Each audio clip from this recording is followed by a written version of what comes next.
السلام علیکم ورحمۃ اللہ وبرکاتہ. جزاکم اللہ. ان الحمد للہ نحمده ونستعینه ونستغفره ونعوذ باللہ من شرور انفسنا ومن سیئات اعمالنا. من يهده الله فلا مضل له ومن يضلل فلا هادي له. ونشهد أن لا إله إلا الله ونشهد أن سيدنا ومولانا محمدا عبده ورسوله صلى الله عليه وسلم.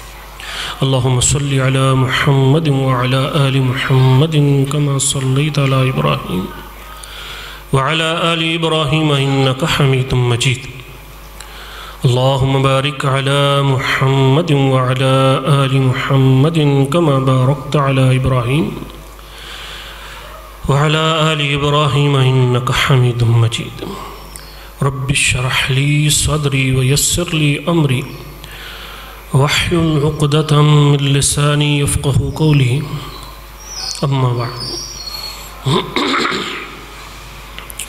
فأعوذ بالله من الشيطان الرجيم. بسم الله الرحمن الرحيم. من عمل صالحا من ذكر أو أنثى وهو مؤمن فلنحيينه حياة طيبة ولنجزينهم أجرهم بأحسن ما كانوا يعملون. صدق الله العظيم وبلغنا رسوله النبي الكريم ونحن على ذلك من الشاهدين والشاكرين والحمد لله رب العالمين. مختصر حمد و ثنا کے بعد اپنی بات کا آغاز کلمہ شکر سے کرنا چاہتا ہوں. آپ حضرات جنہوں نے مجھے یہاں پر بلایا، مدعو کیا ایسی محفل کے اندر، جس محفل کے اندر اور جس کے چاروں طرف اللہ کے نورانی فرشتوں کا پہرا ہے، قرآن کی محفل ہے، اس لیے مجھے یہاں پر دعوت دینے والوں کا بے حد شکریہ. باتیں آپ نے بھی سنی، میں نے بھی سنی. بہت خوشی ہوئی کہ یہ جو بچے جس انداز سے یہاں پڑھ رہے ہیں، آج تو شاید ناظرے کا پروگرام تھا، تو میری یہ دعا ہے دلی کہ اللہ کریم یہی بچے جنہوں نے ناظرہ پڑھا ہے، اللہ کریم مجھے پھر ایسی مجلس میں آنا نصیب کرے جس میں یہ سارے کے سارے حافظ قرآن ہو. آمین. اللہ ان کے دلوں کے اندر اپنے کلام کی محبت پیدا فرما دے. قرآن کریم فرقان حمید کی ایک آیت مبارکہ تلاوت کرنے کا شرف حاصل کیا ہے، جس کے اندر اللہ تعالی ارشاد فرماتے ہیں کہ یہ جو اہل ایمان ہوتے ہیں، آخرت کی باتیں اپنی جگہ، میں ان کو اتنی اعلیٰ زندگی عطا کرتا ہوں کہ دنیا میں کسی کو بھی ایسی زندگی میں عطا نہیں کرتا ہوں. غلط فہمی ہے لوگوں کی کہ دین یا دین کی طرف چلنا، دین کو اپنانا، اپنے بچوں کو دین کی طرف لگانا، ان کی ہم زندگی ضائع کر دیتے ہیں. ضائع نہیں ہے، یہ بات پلے باندھ لیجئے. دنیا کے پیچھے بھاگتے ہوئے آخرت نہیں ملا کرتی. آخرت کو حاصل کرنے کے لیے گھر سے نکلیے، اللہ ساری دنیا مفت میں عطا فرما دیتے ہیں. یہ اس مالک کا کرم ہے جو آپ پر بھی ہے، مجھ پر بھی ہے، ہم سب پر ہے. میرا اور آپ کا بڑا پرانا تعلق ہے، آپ سمجھتے ہیں سب. اللہ پاک کی توفیق ہے اور ہم دعائیں کرتے رہتے ہیں خطبات جمعہ کے اندر بھی. آج بھی یہی دعا ہے کہ اللہ تعالیٰ آپ کو دیندار بنائے، آپ کے بچوں کو دیندار بنائے. بہت اعلیٰ زندگی آپ کی منتظر ہے، بہت اعلیٰ. لیکن اس اعلیٰ ترین زندگی کے پیچھے ایک راز چھپا ہوا ہے. حیات طیبہ اس کو ملتی ہے جس کو جس کے پاس ضابطۂ حیات بھی طیبہ ہو. جس کے پاس ضابطۂ حیات طیبہ نہیں ہے اس کو حیات طیبہ نہیں ملتی. اہل ایمان کے پاس یہ چیز موجود ہے، اسی لیے اللہ کریم نے وَهُوَ مُؤْمِن کا لفظ بولا ہے کہ اہل ایمان ان کو یہ اعلیٰ ترین زندگی ملتی ہے. آپ کے پاس اللہ کریم کی وہ کلام بغیر کسی تبدیلی کے، زیر و زبر کی تبدیلی کے بغیر موجود ہے.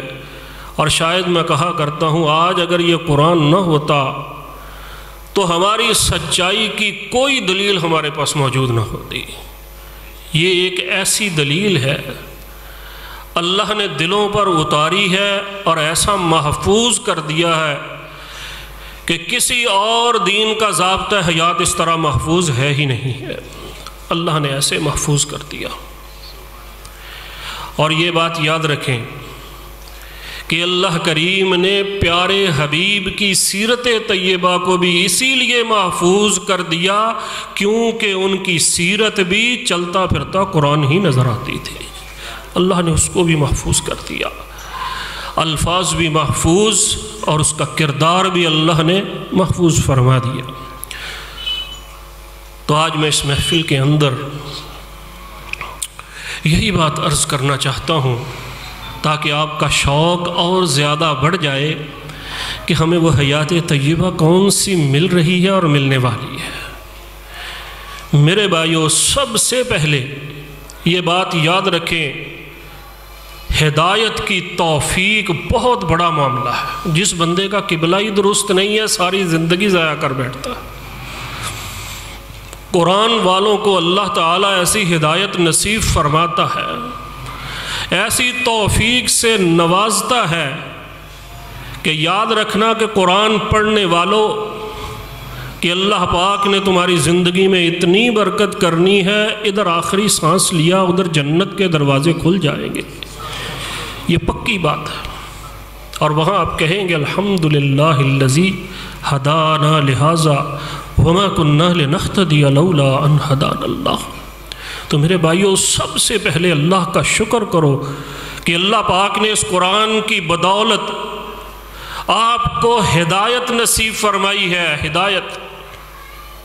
قرآن ایک ایسی کتاب ہے جس کی حقانیت کے بارے میں پوچھا نہیں جاتا، قرآن سنا جاتا ہے اور سنتے ہی سننے والے آج تک تاریخ جانتی ہے.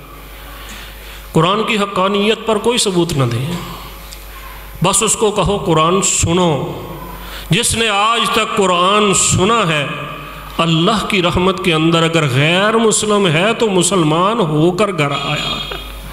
جبیر ابن مطعم رضی اللہ تعالی عنہ، جبیر ابن مطعم رضی اللہ تعالی عنہ نبی صلی اللہ علیہ وسلم کے پاس مدینہ طیبہ پہنچتے ہیں بدر کے قیدیوں کے سلسلے میں. نبی علیہ السلام ان کے باپ کا بھی اس لحاظ سے احترام کرتے تھے کہ اس کے باپ کا نبی علیہ السلام پر کوئی احسان تھا. جبیر ابن مطعم رضی اللہ تعالی عنہ جو مسلمان بنے، بعض روایات میں آتا ہے مطعم بن عدی کہا کرتے تھے اللہ اگر مجھے اسلام کی توفیق نہیں ملی تو میرے بچے کو اسلام کی توفیق ضرور دے دینا. جبیر ابن مطعم کہتے ہیں مغرب کا وقت اور مسجد نبوی میں پیارے حبیب علیہ السلام نماز پڑھا رہے.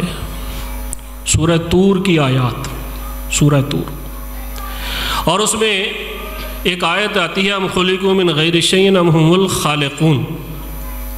توجہ کرے ذرا، ام خلقوا من غیر شیء ام هم الخالقون. ہم سارا قرآن پڑھ جاتے ہیں اور جس وقت وہ کہتے ہیں یہ آیت میں نے سنی، ایک تو اللہ کی کلام، دوسرا اللہ کے رسول کی زبان، اس کے اندر اتنا لطف تھا کہ میں سوچنے پر مجبور ہو گیا. اور یہ بات آج آپ بھی پلے باندھ لیں، سب سے پہلے اللہ کی معرفت کے اندر یہ چیز شامل کر لیں کہ وہ ہمارا خالق ہے. ہم کچھ نہ تھے، اللہ پاک نے ہمیں پیدا فرمایا ہے.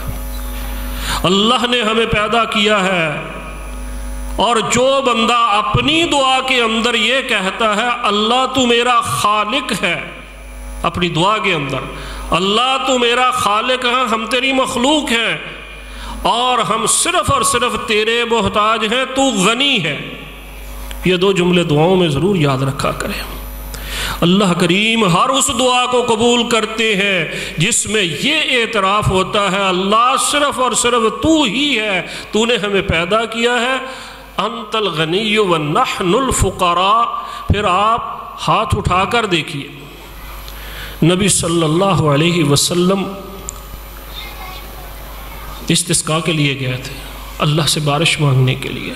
خرج رسول اللہ صلی اللہ علیہ وسلم متخشعا متبذلا مترسلا۔ نبی علیہ السلام انتہائی عاجزی سے نکلتے ہیں۔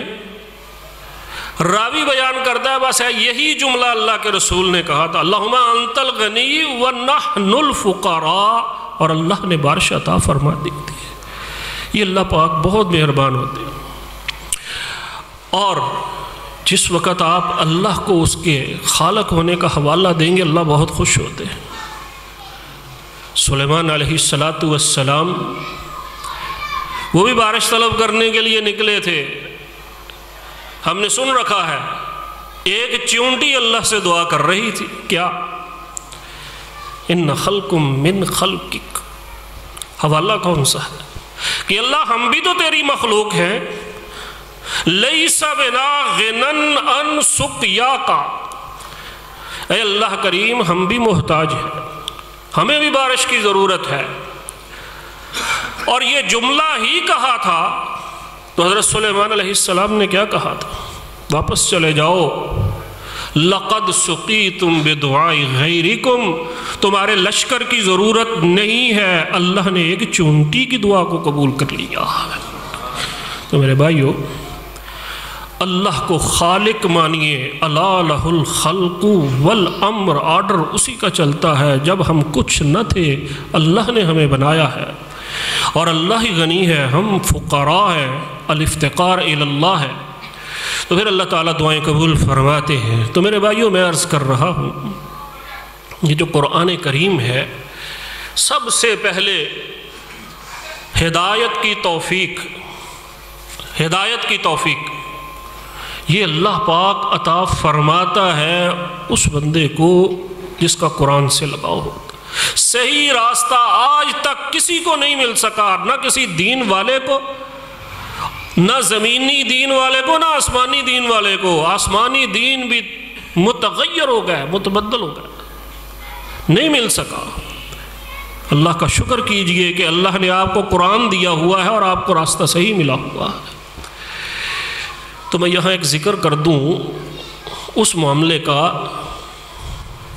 اندلس، اسپین جس کو ہم کہتے ہیں، اسپین کے اندر ایک ادارہ کھولتا ہے بندہ، کون سا، جس کو عربی کے اندر کہتے ہیں المعہد الموسیقی۔ موسیقی کے لیے بہت بڑی ایک بلڈنگ بنائی ہے، وہاں پر موسیقی کی دھنیں ترتیب دی جاتی ہیں کہ اس کے پیچھے، گانے کے پیچھے کون سی دھن بنانی ہے، اس کے پیچھے کون سی بنانی ہے۔ اب آپ غور سے سنیے گا، کہتے ہیں کہ اس وقت مصر کے قاری عبد الباسط صاحب وہ وہاں گئے تھے، اور انہوں نے جا کر وہاں پر ایک مجلس کے اندر تلاوت کی تھی، تلاوت، اور جو وہ ترنم تھا، ترنم، اللہ نے ان کو ایسا لہجہ عطا فرمایا تھا، کہتے ہیں کہ جس وقت وہ بندہ اس مجلس میں آیا اور وہ سن کر حیران ہو گیا، کہتا ہے آج تک میں نے جتنی دھنیں ترتیب دی ہیں کسی نے ایسا اثر نہیں کیا جتنا اس موسیقی نے کیا۔ وہ اس کو موسیقی سمجھ رہا، بتایا گیا یہ تو قرآن ہے، اس کے اندر اللہ نے اتنا زیادہ اثر رکھا ہوا ہے۔ وہ کہتا ہے اگر یہ قرآن ہے، اس کا یہ اثر ہے، تو آج کے بعد المعہد الموسیقی نہیں، المعہد القرآن نظر آئے گا۔ آج بھی وہ ادارہ اسی نام سے وہاں موجود ہے، اور وہاں پر قرآن کریم کی تعلیم دی جاتی ہے۔ قرآن پڑھایا جاتا ہے اور اچھے لہجے کے ساتھ پڑھایا جاتا ہے۔ تو میرے کہنے کا مقصد ہے سب سے پہلے اللہ کا شکر کہ اس کی توفیق، کہ اللہ نے ہمیں صحیح راستے کی ہدایت دی ہے اس قرآن کی وجہ سے، قرآن کی بدولت۔ اور ہدایت کا پہلا زینہ جو ہوتا ہے جس پر قدم رکھنا ہے وہ ہے اللہ کی معرفت۔ آپ کی اور میری اللہ پاک نے ہم پر اتنی مہربانی کی ہے، چند ایسی باتیں میں گوش گزار کر رہا ہوں جو اتنی اہم ہے۔ اللہ سب کے پاس ہے، سب نے اپنا اپنا رب بنایا ہوا ہے، لیکن آپ کو مبارک یہ ہے کہ سچے رب کی پہچان اگر دکھائی ہے تو قرآن نے دکھائی ہے۔ کوئی بندہ نہیں ثابت کر سکتا ہمارے دین کے علاوہ کہ ہمارا رب سچا ہے۔ اللہ کی رحمت کے ساتھ آپ مسلمان اس قرآن کی وجہ سے ثابت کر سکتے ہیں سچا رب اگر کسی کے پاس تو ہے تو اہل ایمان کے پاس ہے، اہل قرآن کے پاس۔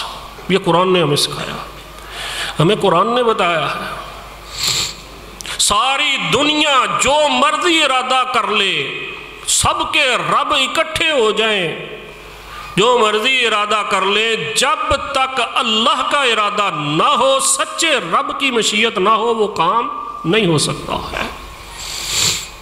یہ پہلی بات ہے۔ وَمَا تَشَاءُونَ إِلَّا أَن يَشَاءَ اللَّهُ رَبُّ الْعَالَمِينَ۔ اللہ جو چاہے وہ ہوتا ہے۔ صحیح حدیث قدسی کے اندر موجود ہے، سارے اکٹھے ہو جاؤ، رب بھی مربوب بھی، سارے اکٹھے ہو جاؤ، کچھ نہیں بگاڑ سکتے اس کا اور کچھ نہیں کر سکتے۔ صرف وہ اللہ ایک ہے، جو چاہتا ہے ہوتا ہے۔ اختیار تمہیں دیا، عقل تمہیں دی، لیکن ہاتھ بڑھانے کی، لیکن ہاتھ وہاں نہیں پہنچ سکتا جب تک اللہ کی مشیت شامل حال نہیں ہوتی ہے۔ اللہ نے ہمیں سچا رب دیا ہوا ہے، اور سچے رب کی دوسری دلیل یاد رکھنا، جب بھی اللہ کو پکارو، ہم اور آپ کہتے ہیں اللہ تجھ سے یہ امید ہے، میرے بھائی امید نہیں، جب بھی اللہ سے پکارنا ہے، حدیث کے اندر موجود ہے، اللہ سے یہی کرنا ہے، اللہ ہمیں یقین ہے کہ تو ہمیں ضرور عطا فرمائے گا۔ سچے رب کی نشانی ہے کہ وہاں پر امیدیں منقطع نہیں ہوتی ہیں، وہاں پکارا جاتا ہے تو یقین سے پکارا جاتا ہے۔ سیدنا موسیٰ علیہ السلام سامنے سمندر، پیچھے فرعون کی فوجیں، اور بنو اسرائیل والے کہتے ہیں ہمیں پھنسا دیا۔ یہاں پتہ چلتا ہے پھر یقین، کَلَّا إِنَّ مَعِيَ رَبِّي سَيَهْدِينِ۔ کلّا، ہرگز نہیں، ہرگز نہیں، ہو ہی نہیں سکتا۔ اور پھر اللہ نے راستے بنائے، اللہ نے راستے بنا دیے تھے۔ تو میرے بھائیوں، قرآن نے ہمیں بتایا ہے کہ تیسرا وصف سچے رب کا یہ ہوتا ہے کہ اس میں نقص نہیں ہوتا، اس کے اندر نقص نہیں ہوتا ہے۔ اللہ کے اندر نقص نہیں۔ یہودیوں عیسائیوں نے بڑی ایسی باتیں کی کہ اللہ کے اندر نقص پیدا کرنے کی کوشش کی، اور اللہ کے اندر نقص نہیں ہوتا۔ بطور رب ہونے کے اللہ کو اونگ نہیں آتی، نیند نہیں آتی، یہ نقص ہے بطور رب ہونے کے۔ بعض اسرائیلی روایات میں آتا ہے موسیٰ علیہ السلام نے پوچھ لیا تھا اللہ سے، اللہ تو سوتا کیوں نہیں؟ تو اللہ کریم کہتے ہیں موسیٰ، اگر میں سو جاؤں، زمین آسمان آپس میں ٹکرا کر ختم ہو جائیں، میں رب ہوں، میں سویا نہیں کرتا، تم سوتے ہو، میں تمہاری حفاظت کرتا ہوں۔ سچے رب تک پہنچنا ہے تو قرآن کے ذریعے سچے رب تک پہنچا جا سکتا ہے۔ اور ایک خطبے کے اندر بھی میں نے یہ واقعہ سنایا تھا، ہمارے محترم استاذی المکرم حافظ شریف صاحب نے، وہ بتاتے ہیں کہ ہم ایک اور طالب علم ساتھ ان کے تھرپارکر کے علاقے میں گئے تھے۔ ہندوؤں کا بہت عبادت خواہ ہے، عبادت گاہ مندر ہے، وہاں پر چلے گئے، وہاں شرارت سے یا عمدن وہ بیل یا ٹال بجا دیا۔ وہاں کا مجاور اٹھ کر آ جاتا ہے کہ یہ آپ نے کیا کیا، ہمارا معبود سویا ہوا تھا، تم نے جگا دیا اس کو، منہ سے ہی کہہ دیا۔ معبود سویا ہوا تھا، اب یہ تمہیں نقصان پہنچائے گا، نقصان۔ یہ حافظ صاحب نے خود سنایا بات۔ اور پھر حافظ صاحب کہتے ہیں ہمیں تو موقع مل گیا۔ اس کے ساتھ اس کا بیٹا یا بانجا تھا کوئی ایسا، وہ پڑھا لکھا تھا، وہ بھی بیٹھ گیا، گفتگو ہونے لگی۔ اس وقت ہم گفتگو کر کے آ گئے، یہ سمجھا کر آئے کہ رب سویا نہیں کرتا، رب نہیں سوتا ہے۔ کہتے ہیں کہ تقریباً 1 مہینے کے بعد مجاور کا فون تو نہیں آیا، اس بچے کا فون آیا کہ مجھے آپ کی بات سمجھ میں آ گئی ہے، جو رب ہوتا ہے اس کو اونگ بھی نہیں آتی، یہ رب نہیں ہے، رب سچا وہی ہے جو آپ بتا کر گئے۔ اور کہتے ہیں وہ کہ اس نے کلمہ پڑھا اور دائرہ اسلام میں داخل ہو گیا۔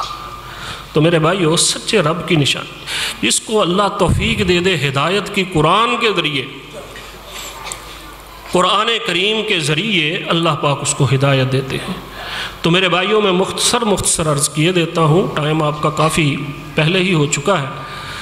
دوسری بات یاد رکھنا، حیات طیبہ کا دوسرا زینہ، کہ جس کو اللہ تعالیٰ اعلیٰ ترین زندگی عطا فرماتے ہیں، وہ اس کو عزت کہا جاتا ہے۔ دنیا میں جنگ ہی عزت کی ہے، عزت سے کون جی رہا ہے؟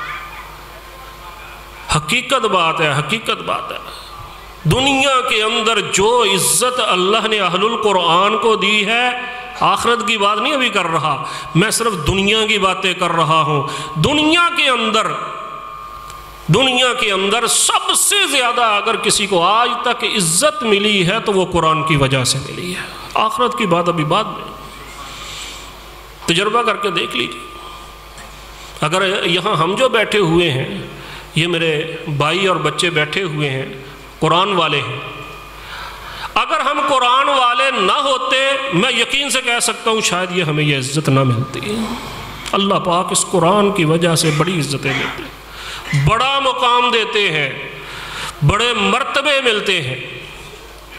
اور اس عزت کے بارے میں ہم نے رمضان المبارک میں بھی سنتے رہتے ہیں، اور بھی ہم اپنے واعظین سے، اپنے مبلغین سے سنتے رہتے ہیں کہ اللہ تعالیٰ کتنی عزتیں دیتے ہیں، یہ تصور سے باہر ہے۔ دنیا کے اندر حضرت عمر رضی اللہ تعالی عنہ نے ایک بندے سے پوچھا تھا کہ اس وادی پر تو نے کس کو اپنے پیچھے گورنر مقرر کیا؟ تو وہ خود حج کرنے کے لیے آ گیا، پیچھے کون؟ اس نے نام ایک ایسے بندے کا لیا جو کہ غلام تھا، عبد تھا۔ اور تو غلام کو پیچھے سارا نظام دے کر آ گیا۔ تو انہوں نے کیا کہا؟ ہے تو غلام لیکن قرآن پڑھنے والا ہے، اس لیے مجھے بڑا یقین ہے کہ اس بندے سے کوئی ایسی خطا نہیں ہوگی جس کے ساتھ کوئی نقصان کر بیٹھے، اللہ اس میں برکت ہی برکت نازل فرمائے۔ تو میرے بھائیو، عزتیں ملتی ہیں اس کے ساتھ، عزتیں قرآن کی وجہ سے۔ دنیا کی عزتوں کی بات کر رہا ہوں، اس کے بعد میں بات کروں گا برکت کی۔ آج تک جتنی برکتیں نازل ہوتی ہیں وہ قرآن کی وجہ سے ہیں۔ قرآن میں موجود ہے مبارک لیدبروا آیاتہ ولیتذکر اولو الالباب۔ حضرت عثمان رضی اللہ تعالی عنہ کو کسی نے پوچھ لیا تھا کہ یہ آپ ہر وقت قرآن اپنی جولی میں کیوں رکھتے ہیں، اپنی گود میں کیوں رکھتے ہیں؟ انہوں نے کیا کہا؟ انہوں نے کہا یہ قرآن بھی برکت والا، جبرائیل لانے والا برکت والا، جس پر نازل ہوا وہ سب سے بڑا برکت والا، اس سے بڑا جس کی کلام ہے وہ برکت والا۔ میں چاہتا ہوں ساری برکتیں اپنی گود میں سمیٹ کر رکھوں۔ اور جس وقت وہ اللہ کو پیارے ہوئے، شہید ہوئے، وہ برکتیں ساری کہاں تھیں؟ گود کے اندر موجود تھی۔ اور آج بھی اس پر وہ نشان موجود ہیں جو سیدنا عثمان رضی اللہ تعالی عنہ کے جسم سے قطرات کی صورت میں خون کے نکلے تھے، ترکی کے اندر موجود ہیں۔ تو میرے بھائیوں، یہ جو قرآن کریم ہے، دنیا کے اندر اگر صحیح رستہ ملنا ہے یہاں سے ملنا ہے، دنیا کے اندر عزت ملنی ہے یہاں سے ملنی، دنیا کے اندر برکت ملنی ہے یہاں سے ملنی ہے۔ خاص طور پر سورۃ البقرہ ان اخذھا برکہ، وَتَرْكَهَا حَسَرَةٌ وَلَا تَسْتَطِيعُهَا الْبَطَلَةُ۔ نبی علیہ السلام کا فرمان ہے، اور اس پر تجربے ہوئے ہیں، تجربے کافی پہلے میں نے پڑھا تھا۔ ایک عورت کہتی ہے، عورت، اور بہت سی چیزوں میں برکتیں ہیں، کوئی ایسی بات جو موجودہ، جس کا میں جمعے کے اندر بھی اعلان بھی کرتا ہوں، دعا بھی کرتا ہوں، اگر کوئی بندہ سورۃ البقرہ کی تلاوت کو لازم پکڑتا ہے تو دیکھو مسئلے کہاں پر حل ہوتے۔ عورت کہتی ہے کہ میرے رشتے کا مسئلہ تھا، عمر کتنی ہوگی؟ 40 سال، جس کو عربی میں معنسہ بھی کہا جاتا ہے کہ اب عمر نکلتی جا رہی ہے۔ کہتے ہیں کہ جس وقت سارے مجھے کہتے تیرا رشتہ نہیں آتا، تو میں نے سورۃ بقرہ کی یہی فضیلت کسی سے سنی، اور پھر میں نے سورۃ بقرہ پڑھنی شروع کر دی، سب سے کٹ کر اللہ کے ساتھ جڑ گئی۔ یہ خود میں نے یہ سوشل میڈیا پر پڑھا ہے کہ وہ کہتی ہیں کہ میرا تجربہ یہ ہوا کہ اللہ کی رحمت کے ساتھ، کہتے ہیں کہ جس کے بارے میں ہمیں گمان بھی نہیں تھا، اتنا اچھا رشتہ آیا اور میری عمر سے چھوٹا آیا، میں اللہ کے سامنے سر بسجود ہو گئی، اور میں نے کہا کہ اللہ تیرا قرآن سچا ہے، اس سورت کے اندر اللہ نے اتنی برکت رکھی ہے کہ ہر مسئلے کا حل فرما دیا۔ تو میرے بھائیو، سورۃ بقرہ خاص طور پر ان اخذہا برکہ، تو میں بات آگے بڑھاتا ہوں نکات کی صورت میں، تاکہ ہمیں محسوس ہو کہ ہم قرآن کے ذریعے دنیا میں کتنی اعلیٰ زندگی حاصل کر سکتے۔ رزق کا مسئلہ دعائیں کرتے اور کراتے ہیں، کبھی قرآن کو لازم پکڑیے، قرآن کو، ایک ہے اس کو پڑھنا، دوسرا ہے کہ اس کو سمجھنا، تیسرا ہے اس پر عمل کرنا، اور اس کے بعد ہے اس کو آگے لوگوں تک پہنچانا۔ یہ اس کے حقوق ہیں، حقوق یہ ہمیں یاد کرنے چاہیے۔ تو قرآن کریم، جو بندہ قرآن کریم پڑھتا ہے، حضرت عمر رضی اللہ تعالیٰ عنہ کے پاس ایک آدمی آ کر سائل بن کر کھڑا ہو جاتا ہے، مجھے کچھ دیجئے۔ صحابہ سب کی عادت تھی، حضرت عمر نہیں، سب کی عادت تھی۔ یہ جو گداگری ہے نا، غیر اللہ سے مانگنا، اس میں بڑے سخت تھے۔ حضرت عمر رضی اللہ تعالیٰ عنہ کے بارے میں تو بہت ہی واقعات آتے ہیں کہ وہ بہت سخت تھے اس معاملے کے اندر۔ تو انہوں نے کیا کہا تھا؟ مجھ سے مانگنے کے لیے آیا، کیوں نہ میں تجھے مستقل حل نہ بتا دوں؟ ہمیں کوئی کہے تو ہم مذاق سمجھتے، قرآن پڑھا کر جا کر دیکھنا اللہ تجھے رزق کتنا دیتا۔ چلا گیا، بہت دنوں کے بعد حضرت عمر نے اس کو دیکھا ہے، وہ نہیں آیا، بلایا اسے اور کہا کہ تو اس کے بعد کبھی نہ نظر آیا نہ میرے پاس آیا۔ تو اس نے کیا کہا تھا؟ آپ نے حل ہی ایسا بتا دیا، میں نے قرآن پڑھنا شروع کر دیا، اب تک پڑھ رہا ہوں، اور اللہ نے اتنا رزق دیا ہے میرے تصور میں بھی نہیں تھا۔ کہ سیدنا عمر رضی اللہ تعالی عنہ نے اس کو یہ راستہ بتایا ہے۔ تو میرے بھائیو، حیاتاً طیبہ ہوتی ہے ضابطہ حیات طیبہ سے۔ اللہ پاک نے ہمیں ہدایت دی ہے، یہ بہت بڑا اللہ کا احسان ہے۔ حدیث میں آتا ہے جس سے اللہ خصوصی محبت کرتا ہے، سب مومنوں سے محبت کرتا ہے، جس سے خصوصی محبت کرتا ہے اللہ پاک اس کو نیکی اور ہدایت کی توفیق عطا فرما دیتا ہے۔ یہ اللہ پاک کی خاص محبت ہے اہل قرآن کے ساتھ۔ جتنی عزت اللہ پاک نے آپ لوگوں کو عطا فرمانی ہے اور فرما رہے ہیں قرآن کی بدولت، جتنی برکت مل رہی، جتنا رزق مل رہا ہے، حتیٰ کہ قرآن کہتا ہے، قرآن کہ میرے اندر تو شفا بھی ہے، ایک روحانی ہے۔ امام ابن قیم کہتے ہیں میرا تجربہ یہ ہے کہ میں مکہ کے اندر جا کر ٹھہرا اور لوگوں سے پوچھتا رہا، یہاں کوئی ڈاکٹر طبیب نہیں ہوتا؟ ہے ہی نہیں۔ وہ کہتے ہیں جہاں قرآن پڑھا جاتا ہے وہاں ڈاکٹر کی ضرورت نہیں ہوا کرتی ہے۔ قرآن پڑھنے والوں کو اللہ تعالیٰ جسمانی طور پر بھی صحت دیتا ہے۔ اور آخری بات میں عرض کر دوں، دنیا کے اندر بزدلی بہت بڑا عیب ہے، بزدلی۔ قرآن پڑھنے والوں کو اللہ وہ جرت، دلیری اور بہادری دیتا ہے آج تک کسی کو نہیں ملی ہے۔ یہ بات یاد رکھ، بڑے بڑے بزدل ہوں گے لیکن مومن آدمی جو قرآن پڑھنے والا ہے وہ بزدل نہیں ہوا کرتا، وہ بہادر ہوتا ہے۔ جنگوں کے اندر دیکھا گیا،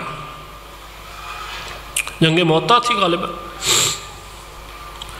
1-2 کمانڈر شہید ہو گئے، 3 شہید ہو گئے۔ اس کے بعد باری آ رہی ہے سالم مولا ابی حذیفہ غالباً، وہ کہتے ہیں جھنڈا مجھے دے دیجئے، نخشا نؤتا من عندک، ہمیں ڈر ہے کہ تیری طرف سے نہ کوئی مسئلہ بنے گا، کیوں؟ تو غلام ہے۔ اب توجہ کرنے کی ضرورت، انہوں نے ایک جملہ کہا تھا جو تاریخ میں رقم ہو کر رہ گیا، فرمایا بئس حامل القرآن آنا، اس وقت میں قرآن کا حافظ، قرآن کو پڑھنے والا، قرآن کا قاری کیسا اگر یہ جھنڈا اللہ کے رسول کا میرے ہاتھوں سے میری زندگی میں زمین پر گر جائے، یہ کیسے ہو سکتا؟ ہاتھ کٹ گئے تھے، پاؤں سے پکڑا تھا، پھر شہید ہو گئے تھے، پھر گرا تھا۔ قرآن کو پڑھنے والا، قرآن پر عمل کرنے والا، حامل قرآن بزدل نہیں ہوا کرتا کسی میدان کے اندر۔ اور حنین کے موقع پر جب بگدڑ مچ گئی تھی، وہاں پر اللہ کے رسول نے کیا کہا تھا سیدنا عباس رضی اللہ تعالیٰ عنہ؟ آواز دو، این اصحاب الشجرہ و این اصحاب البقرہ۔ وہ سورۃ بقرہ پڑھنے والے میدان سے بھاگ گئے۔ صحابہ ایسے پلٹے تھے جیسے گائے پر اس کا بچھیرا پلٹ کے آتا ہے، جس کی ماں گم ہو چکی ہوتی ہے، اچانک مل جاتی ہے۔ اور اللہ نے پھر فتح عطا فرمائی، جتنا مال غنیمت وہاں سے ملا شاید ہی کہیں سے ملا ہوگا۔ اللہ پاک دنیا حسین بنا دیتے ہیں اس قرآن کی وجہ سے، لیکن ساتھ تعلق پیدا کر کے دیکھیے۔ لوگ سمجھتے ہیں پتہ نہیں قرآن کے ساتھ جو تعلق پیدا کرنا ہے اس کے ساتھ ہم ضائع ہو جائیں گے، نہیں۔ آج بات ہو رہی ہے یہاں بچوں کی، اس لیے میں بات انہی بچوں پر ختم کرنا چاہتا ہوں۔ میرے اور آپ کے بچے سب سے قیمتی سرمایہ، سب سے، کبھی سوچ کر دیکھ لیجئے، یہ جو بچے ہیں، یہ بچے والدین کے لیے سب سے قیمتی چیز ہے، سب سے قیمتی چیز۔ اس کی دلیل، بندہ اپنے سے آگے کسی کو نہیں جانے دیتا، یہ ضرور چاہتا ہے میرا بچہ مجھ سے بھی آگے چلا جائے، زیادہ عزت پا جائے۔ اس لیے یہ جو بچے ہیں یہ آپ کا سرمایہ ہے اور سب سے قیمتی چیز، کے لیے آپ بڑا کچھ کر لیتے ہیں، بہت کچھ کرتے ہیں۔ لمبی داستان ہے کہ بندہ اپنا جسم بھی گوا دیتا ہے اور ساری عمر وہ مزدوریاں کر کے بچے کو پڑھاتا ہے، ساری عمر سائیکل پر پھرتا ہے، بچے کو گاڑی لے کر دیتا ہے۔ اس کے لیے انسان بڑا حساس ہوتا ہے۔ تو میں مبارکباد دوں گا آپ کو، ایک طرف آپ کے بچے جو سب سے قیمتی، دوسری طرف اللہ کے رسول علیہ السلام نے فرمایا سب سے اعلیٰ کام من تعلم القرآن وعلمہ۔ نمبر 3، جس جنت کو حاصل کرنا وہ سب سے اعلیٰ، اس سے بڑی چیز کوئی نہیں۔ مبارکباد ہے آپ کو کہ آپ نے اپنی سب سے قیمتی چیز سب سے اعلیٰ کام کے اندر صرف کر دی، اور دعا ہے کہ اللہ کریم ان کو اسی راستے سے سب سے اعلیٰ چیز جو اپنے ہاتھ سے بنائی، ایک جنت کا لطف ہے اس کی نعمتوں کا۔ نبی علیہ السلام نے ایک دفعہ صحابہ کو پڑھ کے سنایا، ایک لطف یہ ہے، حدیث قدسی اللہ کریم فرماتے ہیں میری اس جنت میں آؤ جو میں نے اپنے ہاتھ سے بنائی ہے۔ یہ بہت بڑی اعلیٰ چیز ہے۔ تو اللہ سے دعا ہے کہ اللہ کریم آپ کے بچوں کو قرآن کے ساتھ لگاؤ پیدا کرنے کی توفیق عطا فرمائے، قرآن پڑھیں اور پڑھائیں، اور اللہ کریم اپنی بنائی ہوئی جنت کے اندر وہ اعلیٰ مقام عطا فرمائے جس کا نبی صلی اللہ علیہ وسلم نے وعدہ فرمایا ہے۔ دوبارہ شکر گزار ہوں کہ آج مجھے آپ نے موقع دیا کہ اتنی پیاری محفل کے اندر مجھے مدعو کیا۔ تو خاص طور پر ہمارے یہ بھائی بیٹے سفیان صاحب جنہوں نے مجھے خصوصی طور پر دعوت دی ہے، اللہ ان کو بھی جزا دے۔ جو باتیں ہو گئی ہیں ان سب کے لیے میں دعا گو ہوں کہ اللہ کریم اس اپنے گھر کو آباد رکھے، اور آپ سب کو وہ باتیں جو سنی ہیں ان پر عمل کرنے کی توفیق عطا فرمائے۔ وآخر دعوانا ان الحمد للہ رب العالمین۔ جزاکم اللہ احسن الجزا۔